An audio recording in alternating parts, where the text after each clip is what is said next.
जय मां डाटकाली भक्तों, आप सभी को पता है आषाढ़ का महीना शुरू होने जा रहा है और आप जानते हो आषाढ़ के महीने में हम कुछ नियमों का पालन करना अत्यंत आवश्यक होता है।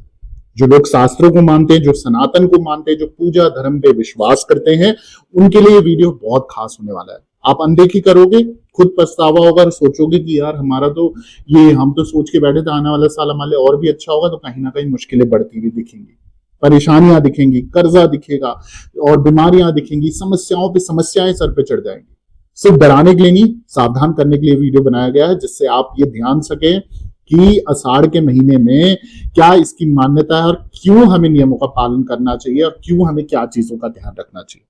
समस्त जानकारी देने से पहले हमेशा की तरह आप लोगों से निवेदन है, अगर आप भी किसी परेशानी में हो, कोई भी संकट है, कुंडली बनवानी है, दिखवानी है, आप मेरे साथ ऑनलाइन अपॉइंटमेंट बुक करो। मेरी इंस्टाग्राम आईडी है ऑफिशियल देवी भगवती शक्ति के नाम से, वहां मैसेज बॉक्स में जाएं, अपॉइंटमेंट लिखें, चार्जेस पे करें और चार्जेस पे करने के बाद एक निर्धारित समय पे स्वयं मैं आपसे बात करूंगा।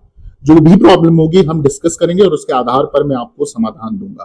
करना क्या है, सच्चे मन और सच्चे विश्वास से मेरे साथ जुड़ना है। मेरी मां डाटकाली आपके कार्य जरूर सिद्ध करेगी। अब आ जाते हैं आज के टॉपिक पे। जैसे कि मैंने बताया कि आषाढ़ का महीना शुरू होने वाला है, जल्द ही शुरू होने वाला है ये आषाढ़ का महीना, और इन नियमों का आपने अवश्य ध्यान रखना है जो मैं वीडियो के माध्यम से बता रहा हूं। क्योंकि मैं आपको बोल दूं, क्योंकि भारतीय पंचांग है ना, भारतीय पंचांग के अनुसार आषाढ़ मास वर्ष का चौथा महीना होता है, जो जून और जुलाई के बीच में पड़ता है। आषाढ़ का महीना प्रकृति के लिहाज से बेहद महत्वपूर्ण होता है, क्योंकि ये जो समय है ये मॉनसून का महीना होता है, जब धरती पर हरियाली छा जाती है और जीवन में नई ऊर्जा का संचार होता है। आप लोग, मैं आशा करता हूं, इस बात से सहमत होंगे। वर्षा ऋतु के आगमन के साथ आषाढ़ महीने का धार्मिक, सामाजिक और कृषि संबंधित दृष्टिकोण से भी विशेष महत्व बताया गया है। इस महीने में कई त्योहार, व्रत और धार्मिक अनुष्ठान मनाए जाते हैं। इसलिए जानना आवश्यक होगा कि आषाढ़ मास में कौन से कार्य शुभ होते हैं, किन बातों का अवश्य ध्यान रखना चाहिए। मैं आपको बता दूं, आषाढ़ महीना कब से कब तक शुरू हो रहा है, कब से शुरू हो रहा है, कब खत्म हो रहा है। तो ये जो आषाढ़ का महीना है ना, इसकी शुरुआत हो जाएगी 12 जून यानी 12 जून 2025 से, और रहेगा 10 जुलाई तक, यानी 10 जुलाई 2025 तक। आषाढ़ के महीने में कई धार्मिक आयोजन और उत्सव मनाए जाते हैं, जिनमें भक्तजन बड़ी श्रद्धा और भक्ति के साथ भाग लेते हैं। अब सबसे पहली जरूरी चीज ये जाननी कि आषाढ़ मास में क्या करना चाहिए, यानी कि क्या करें। सबसे पहले अगर बात करी जाए शुभ कार्य की और शुभ कार्य की, तो आषाढ़ मास में शुभ कार्यों की शुरुआत करना लाभकारी होता है, बहुत शुभ माना जाता है।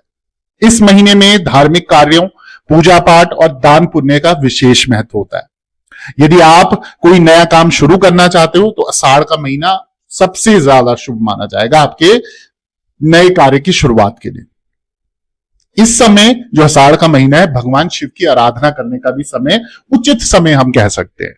सावन के सोमवार भगवान शिव को समर्पित होते हैं। इस दिन व्रत रखना और शिवलिंग पर जल, दूध या बेलपत्र होते हैं ना, बेलपत्र अर्पित करना अत्यंत फलदायक माना जाता है। शिव की भक्ति से मनोकामनाएं पूर्ण होती है और रुद्राक्ष की माला से आप उनके पंचाक्षरी मंत्र या षटाक्षरी मंत्र का जाप भी कर सकते हो। एक माला कर सकते हो। सुबह शाम आप शिवलिंग के समक्ष जाकर प्रत्यक्ष उनका जल अर्पण करें। और अगर कोई बीमार है घर में, कोई परेशान है घर में, बहुत ज्यादा संकट बाधा है, तंत्र मंत्र बुरी विद्याएं, तो इस समय पे आप उनका महामृत्युंजय का जाप भी उनके समक्ष कर सकते हैं, उनका अभिषेक करके, जलाभिषेक करके। गुरु पूर्णिमा पर भी ध्यान रखना है आपने। अब आषाढ़ का महीना है, तो आषाढ़ के मास में जो भी गुरु पूर्णिमा पड़ेगी, मनाई जाती है, जो गुरु की महत्ता को दर्शाती है। इस दिन गुरु की पूजा अर्चना करनी चाहिए और उनका आशीर्वाद प्राप्त करना चाहिए। तो जिन जिनके भी गुरु हैं, जिन्होंने गुरु धारण करें या गुरु को मानते हैं, गुरु के प्रत्यक्ष आप ध्यान करें, बच्चे हैं, अपने गुरु का आशीर्वाद लें।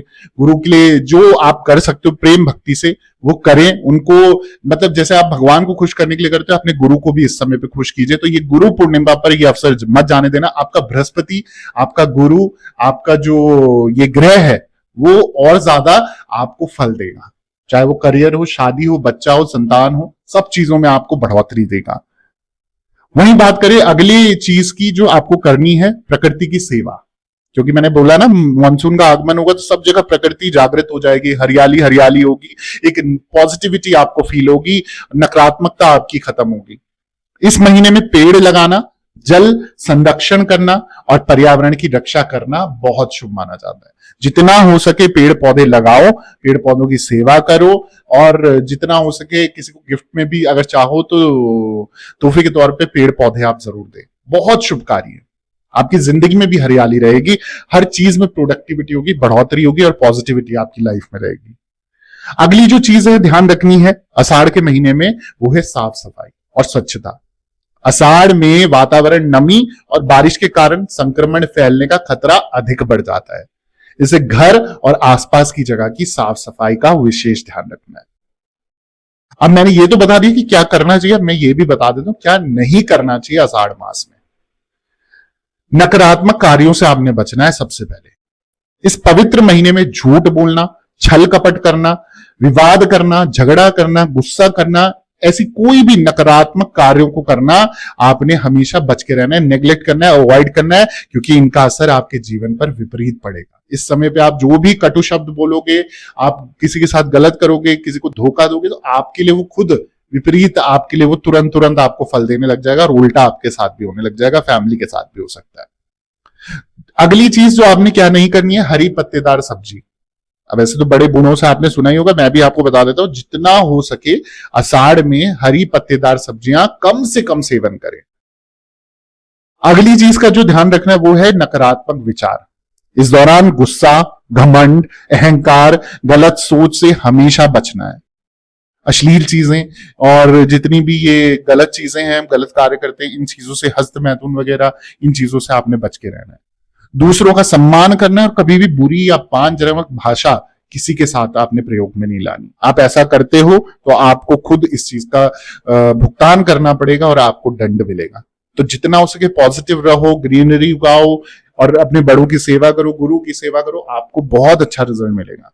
मैं आशा करता हूं ये जानकारी आपको उचित लगी होगी। अगर उचित लगे तो तुरंत मेरे चैनल को सब्सक्राइब कर दीजिए, प्लीज चैनल को लाइक कर दीजिए और वीडियो को शेयर कर दीजिए। कमेंट में जय श्री नारायण, जय श्री मां लक्ष्मी या फिर जय माता दी जरूर लिखें। दरबार से बने रहें। सभी भक्तों को जय माता दी, जय माता आटकाली।